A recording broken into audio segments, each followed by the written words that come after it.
Hi friends. അപ്പോൾ ആദ്യം തന്നെ എക്സാം എഴുതുന്ന എല്ലാ സ്റ്റുഡൻസിനും എൻ്റെ വക ഓൾ ദ ബെസ്റ്റ്. ഇന്നത്തെ വീഡിയോയിൽ SLC സ്റ്റുഡൻസ് വേണ്ടിയിട്ടുള്ളതാണ് കേട്ടോ. കുറച്ച് ടിപ്സും ഞാൻ എങ്ങനെയാണ് പഠിച്ചതെന്നൊക്കെ ഉൾപ്പെടുത്തിയിട്ടൊരു വീഡിയോ ആണ്.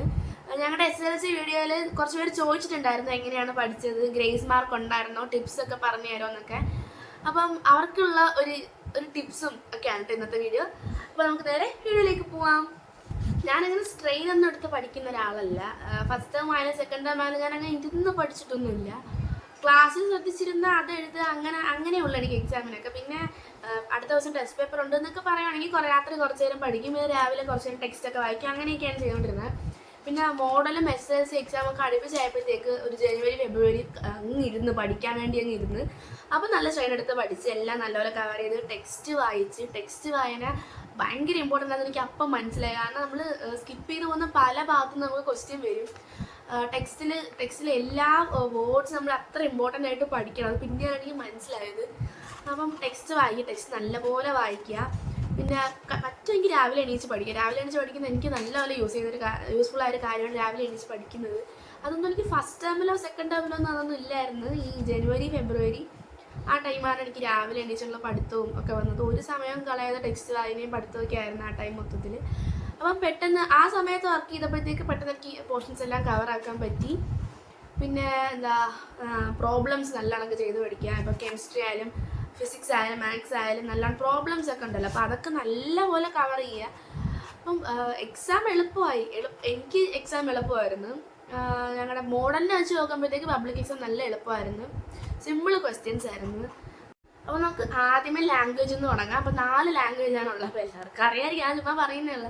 ഹിന്ദി, മലയാളം ഫസ്റ്റ്, അല്ലെങ്കിൽ സംസ്കൃതം, അല്ലെങ്കിൽ അറബ്, അങ്ങനെ. പിന്നെ മലയാളം സെക്കൻഡ്, ഇംഗ്ലീഷ്. അപ്പോൾ ആദ്യം ഹിന്ദി എന്ന് പറയുകയാണെങ്കിൽ ഹിന്ദി നമുക്ക് എളുപ്പമാണ്. ജസ്റ്റ് നമ്മൾ കുറച്ച് നേരം ഒന്ന് വർക്ക് ചെയ്താൽ നമുക്ക് ഫുൾ മാർക്ക് ഹിന്ദിക്ക് മേടിക്കാം. അത്രേ ഉള്ളൂ. ഇങ്ങനെ ഡയറി, ലെറ്റർ, പോസ്റ്റർ ഉണ്ടോ ഞാൻ മറന്നു, അങ്ങനത്തെ കുഞ്ഞു കാര്യങ്ങളല്ലേ ഉള്ളൂ. അപ്പോൾ അത് നമുക്ക് എഴുതാൻ പറ്റും. പിന്നെ 1 വേർഡൊക്കെ ആണെങ്കിൽ തന്നെ ബ്രാക്കറ്റിൽ നിന്ന് എടുത്ത് എഴുതാം, മൾട്ടിപ്പിൾ ചോയ്സ് ആണല്ലോ. അപ്പം അങ്ങനെയൊക്കെ നമുക്ക് എഴുതി മാർക്ക് മേടിക്കാവുന്നേ ഉള്ളൂ. അതിപ്പം എനിക്ക് ഹിന്ദി പൊതുവേ എളുപ്പമാണ്. സ്വന്തമായിട്ട് സെൻറ്റൻസ് മേക്ക് ചെയ്ത് എഴുതാൻ അറിയാം. അപ്പം ഞാനിങ്ങനെ ചുമ്മാ ടെക്സ്റ്റ് വായിക്കും, ഇങ്ങനെ ടീച്ചേഴ്സ് തരുന്ന നോട്ട്സ് ഇങ്ങനെ വായിച്ച് പോകാറേ ഉള്ളൂ. പിന്നെ എൻ്റെ ട്യൂഷൻ ക്ലാസ്സിലായിരുന്നു ഹിന്ദിക്ക് അടിപൊളിയായി ടീച്ചർ എന്നെ പഠിപ്പിച്ചു തന്നത്. അത് ഓരോ ദിവസവും ഓരോരോ ക്വസ്റ്റ്യൻസ് ഞങ്ങളെ കൊണ്ട് പറയിപ്പിക്കുമായിരുന്നു. അപ്പം അങ്ങനെയൊക്കെ പഠിച്ചപ്പോഴത്തേക്ക് നല്ല എളുപ്പമായിരുന്നു ഹിന്ദി. ഫസ്റ്റ് ടൈമിൽ സെക്കൻഡ് ടൈമിൽ ഹിന്ദിക്ക് എനിക്ക് ഫുൾ മാർക്ക് ഉണ്ടായിരുന്നു, മോഡലിനും ഫുൾ മാർക്ക് ഉണ്ട്. ഹിന്ദിയിലാണ് എൻ്റെ എനിക്ക് ഹിന്ദി മാത്രമേ അങ്ങനെ മാർക്ക് ഉണ്ടായിരുന്നുള്ളൂ എല്ലാത്തിനും. പിന്നെ അടുത്ത ലാംഗ്വേജ് വരുന്നത് മലയാളം ഫസ്റ്റ്. എൻ്റെത് സംസ്കൃതമായിരുന്നു. സെക്കൻഡ് ലാംഗ്വേജ് ഞാൻ സംസ്കൃതമായിരുന്നു. സംസ്കൃതം ഞാൻ LKG തൊട്ട് ഞാൻ പഠിക്കുന്നതുകൊണ്ട് എനിക്ക് എളുപ്പമായിരുന്നു. പിന്നെ അതിനും ഭയങ്കര സിമ്പിളാണ്. മൾട്ടിപ്പിൾ ചോയ്സ് ക്വസ്റ്റ്യൻസ് ആയിരിക്കും മിക്കതും. അതിപ്പം അതിന് മുന്നേ എക്സാം എഴുതുള്ളവർക്ക് അറിയാം. അതേ മോഡൽ തന്നെയായിരിക്കും നമുക്ക് വരുന്നത്. മൾട്ടിപ്പിൾ ചോയ്സ് കാണും. പിന്നെ 1-2 പാരഗ്രാഫ് പഠിക്കാനുണ്ട്. അതൊക്കെ കുഞ്ഞിതല്ല, അതൊക്കെ നമുക്ക് പഠിച്ചെടുക്കാവുന്നതാണ്. ഈ രഘുവംശവും കുമാരസംഭവം അതൊക്കെ വെച്ച് അത് മാത്രമേ ഉള്ളൂ ചേട്ടാ. അപ്പോൾ ബാക്കിയെല്ലാം ഭയങ്കര എളുപ്പമാണ്. അപ്പോൾ അതൊക്കെ ഒന്ന് നോക്കിക്കൊണ്ട് പോയി കഴിഞ്ഞാൽ നമുക്ക് ആ സംസ്കൃതത്തിനും ഫുൾ മാർക്ക് മേടിക്കാം. പിന്നെ പാസേജിൽ നിന്ന് വായിച്ചെഴുതുക, പോയത്തിൽ നിന്ന് വായിച്ചെഴുതുക, അങ്ങനെയൊക്കെയല്ലേ ഉള്ളൂ. അതൊക്കെ നമുക്ക് സിമ്പിളായിട്ട് സ്കോർ ചെയ്യാൻ പറ്റും. പിന്നെ അടുത്തത് മലയാളം സെക്കൻഡ്. ഒരിക്കലും ടെക്സ്റ്റ് വായിക്കാതെ പോകരുത്. കഥാപാത്ര നിരൂപണങ്ങളൊക്കെ വരും, അപ്പോൾ അതൊക്കെ നമുക്ക് അറ്റൻഡ് ചെയ്യാൻ പറ്റണം. പിന്നെ എഡിറ്റോറിയൽ എനിക്ക് എല്ലാം ഒന്നും ഓർമ്മ വരുന്നില്ല, കാരണം +1 ഞാൻ മലയാളം എടുത്തില്ല, അതുകൊണ്ട് എനിക്ക് എല്ലാം ഓർമ്മ വരുന്നില്ല. മലയാളം നമ്മൾ നല്ലതാണ് ടെക്സ്റ്റ് വായിക്കാൻ നമുക്ക് ഒന്നും എഴുതാൻ പറ്റില്ല. എല്ലാത്തിൻ്റെ ആശയങ്ങൾ പഠിച്ചു വെക്കുക, കഥയുടെ സമ്മറി പഠിച്ചു വെക്കുക, ഓരോരോ മെയിൻ ഈവൻറ്റ്സ് അതിനെ ഡിസ്ക്രൈബ് ചെയ്യാനൊക്കെ പഠിച്ചു വെച്ചാൽ നമുക്ക് മലയാളം എഴുതിയെടുക്കാൻ പറ്റും. എനിക്ക് പബ്ലിക് എക്സാമിന് മലയാളം എഴുതിയപ്പോഴത്തേക്കും കുറേ സമയം എനിക്ക് ബാക്കി ഉണ്ടായിരുന്നു. അപ്പോൾ ആ സമയം ഞാൻ എക്സ്ട്രാ വന്ന ക്വസ്റ്റ്യൻസ് ഒക്കെ എഴുതിക്കൊണ്ടിരുന്നത്. അത് ഇതുവരെ എനിക്ക് അങ്ങനെയൊന്നും എഴുതാൻ പറ്റിയിട്ടില്ലായിരുന്നു. മോഡലാണെങ്കിൽ തന്നെ അവസാന നിമിഷം ഇങ്ങനെ എഴുതാതെ ഇങ്ങനെ ഇരിപ്പുണ്ടായിരുന്നു. അപ്പോൾ മോഡലിന് നേരത്തെ എഴുതി തീരാൻ പറ്റുക, പബ്ലിക് എക്സാമിന് നേരത്തെ എഴുതി തീരാൻ പറ്റും. എന്താണെന്ന് അറിയത്തില്ല, ജീവിതത്തിൽ ആകട്ടെ അങ്ങനെ ഒരു പിന്നെ മലയാളം നമുക്ക് സ്കോർ ചെയ്യാൻ പറ്റും, എളുപ്പമാണ്. ഇംഗ്ലീഷ് നമ്മൾ മാക്സിമം പെട്ടെന്ന് എഴുതി തീർക്കാൻ നോക്കുക. 80 മാർക്കിന് 2.5 മണിക്കൂർ നമുക്ക് ടൈമുണ്ട്. അടിപൊളിയായിട്ട് നമുക്ക് എഴുതാൻ പറ്റും. അതും ഇത് കണക്ക് എല്ലാ ചാപ്റ്റേഴ്സും അടിപൊളിയായിട്ട് പഠിച്ച് വെക്കുക. എല്ലാം സിമ്പിളാണ്. ഇപ്പം യൂട്യൂബിൽ ക്ലാസ്സൊക്കെ ഉണ്ട്, അപ്പോൾ അതൊക്കെ ഡൗട്ട് ഉണ്ടെങ്കിൽ കയറി കണ്ട് എല്ലാം സോൾവ് ചെയ്യാൻ പറ്റും. അടിപൊളിയായിട്ട് ഇംഗ്ലീഷും പഠിച്ചുകൊണ്ട് കഴിഞ്ഞാൽ നമുക്ക് ഫുൾ മാർക്ക് ഇംഗ്ലീഷിന് മേടിക്കാം. എനിക്ക് ഇംഗ്ലീഷിന് എപ്പോഴും 80-ൽ 70 കൂടുതലാണ് എപ്പോഴും കിട്ടുന്നത്. അത് പെട്ടെന്ന് എഴുതാം. അപ്പോൾ ഇംഗ്ലീഷ് ഇപ്പം ഗ്രാമർ തെറ്റിപ്പോയി കഴിഞ്ഞാൽ മാർക്ക് പോവും. 10th ഗ്രാമർ ഒരുപാടുണ്ട്, +1 ഗ്രാമർ കുറച്ചേ ഉള്ളു. അപ്പം അത് ഒരു ഇതാണ്. എനിക്ക് ഗ്രാമർ വെച്ചിട്ട് തെറ്റിപ്പോകാറുണ്ട്. പക്ഷേ ലാസ്റ്റ് എക്സാമിന് ഗ്രാമർ ഇരുന്ന് പഠിച്ചതുകൊണ്ട് എനിക്ക് ഒരുവിധം ഗ്രാമേഴ്സൊക്കെ എല്ലാം കറക്റ്റ് ചെയ്യാൻ പറ്റി. പിന്നെ നിങ്ങൾ മെയിനായിട്ട് ശ്രദ്ധിക്കേണ്ട കുറച്ച് കാര്യങ്ങളാണ് കേട്ടോ പറയുന്നത്. ടൈം മാക്സിമം നമ്മൾ യൂസ് ചെയ്യാൻ നോക്കുക.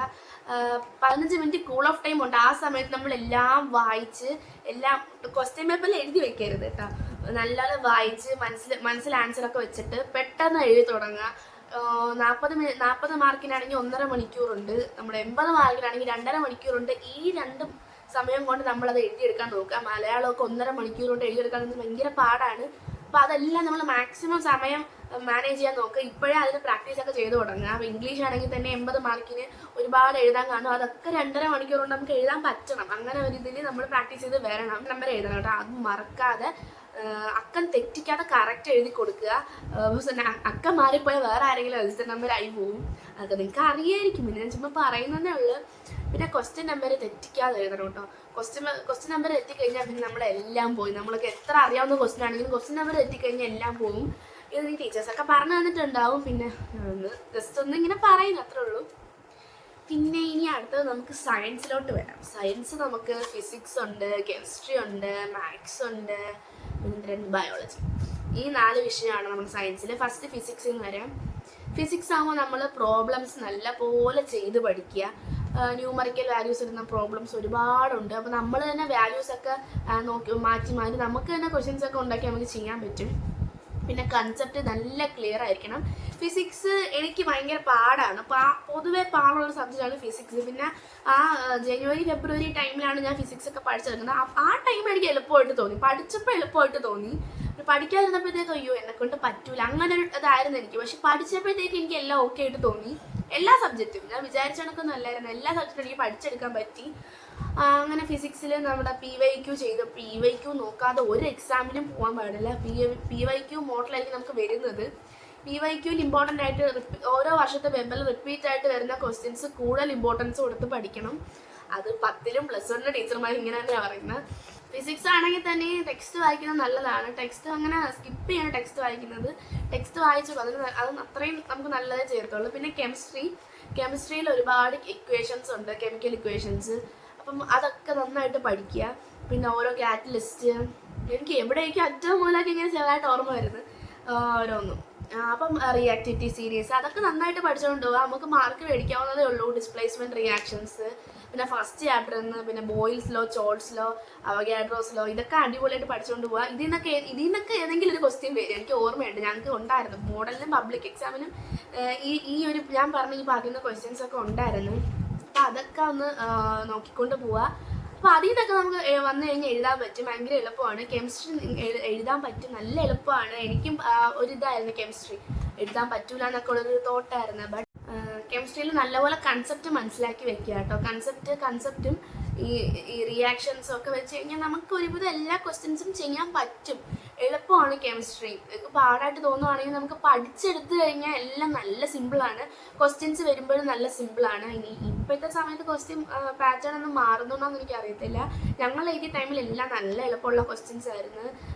എക്സ്ട്രാ നമുക്കൊന്നും വിടാൻ തോന്നിയില്ലായിരുന്നു. അത്രയും മാർക്ക് നമുക്ക് സ്കോർ ചെയ്യാൻ പറ്റുന്ന രീതിയിലായിരുന്നു നമ്മുടെ എക്സാം വന്നിരുന്നത്. പിന്നെ നമ്മുടെ അടുത്തത് ബയോളജി നമുക്ക് പിന്നെ പറയണ്ടായില്ല. എനിക്ക് എൻ്റെ ഫേവറേറ്റ് സബ്ജക്റ്റാണ് ബയോളജി.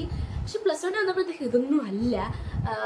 ബോട്ടണി, സോളജി, അങ്ങനെ എനിക്ക് ബോട്ടണിയുടെ താല്പര്യമില്ല. എനിക്ക് സോളജിയാണ് ഇഷ്ടം. നമ്മുടെ 10ൽ വലുതായിട്ട് ബോട്ടണി ഇല്ല. പ്ലാന്റ് ഹോർമോൺസ് ആണ് ഉള്ളതെന്നാണ് എൻ്റെ ഒരു വിശ്വാസം. പിന്നെ നമ്മുടെ ബയോളജീനെ കുറിച്ച് പറയുകയാണെങ്കിൽ നമ്മൾ നല്ലപോലെ ടെക്സ്റ്റ് വായിക്കുക. നമ്മൾ ബയോളജി എഴുതാൻ പോയേ ചെയ്യരുത്. കാരണം ഒരുപാട് 1 വേർഡ് നമുക്ക് ടെക്സ്റ്റ് പഠിക്കുമ്പോഴത്തേക്ക് നമുക്ക് കിട്ടും. പിന്നെ 4 മാർക്കിൻ്റെ ക്വസ്റ്റ്യൻസ് ആണെങ്കിൽ തന്നെ അതിനെ ഡിവൈഡ് ചെയ്ത് 2 മാർക്കിന് ഒരെണ്ണം കാണും, 2 മാർക്കിന് ഒരെണ്ണം കാണും. അങ്ങനെ ആയിരിക്കും നമുക്ക് വരുന്നത്. 4 മാർക്കിനാണെങ്കിൽ 1 മാർക്കിന് 2 എണ്ണോ, 2 മാർക്കിന് 1 എണ്ണോ അങ്ങനെയൊക്കെ ആയിരിക്കും വരുന്നത്. അപ്പോൾ ഒരുപാട് എഴുതാനൊന്നും നമുക്ക് കാണൂല. പിന്നെ ഡയഗ്രാംസ് നോക്കിക്കൊണ്ട് പോവുക. ഈ റീഡ്രോ ചെയ്യാനും പാർട്സ് ലേബൽ ചെയ്യാനൊക്കെ ചോദിക്കും. അപ്പോൾ അതൊക്കെ നമുക്ക് എല്ലാവർക്കും എഴുതാൻ പറ്റുന്നുണ്ട്. അപ്പം ഡയഗ്രാംസ് ഒക്കെ ഒന്ന് നോക്കിക്കൊണ്ട് പോവുക. നമുക്ക് ബയോളജിയിൽ സുഖമായിട്ട് നമുക്ക് മാർക്ക് മേടിക്കാവുന്നതേ ഉള്ളൂ. പിന്നെ ഓരോ അസുഖംസും അതിൻ്റെ സിംറ്റംസും കോസസും ഒക്കെ പഠിച്ചുകൊണ്ട് പോവുക. ഈ റാറ്റ് ഫീവർ, ഈ bacterial disease, viral disease, fungal disease, അങ്ങനെയൊക്കെ നമുക്കെല്ലാം പഠിച്ചുകൊണ്ട് പോവുക. അപ്പോൾ അതൊക്കെ പഠിച്ചുകൊണ്ട് പോയി കഴിഞ്ഞാൽ നമുക്ക് എളുപ്പമാണ്. പിന്നെ ഈ പാർട്സ് ഓഫ് ബ്രെയിന്, പിന്നെ പാർട്സ് ഓഫ് ഐ ഉണ്ട്.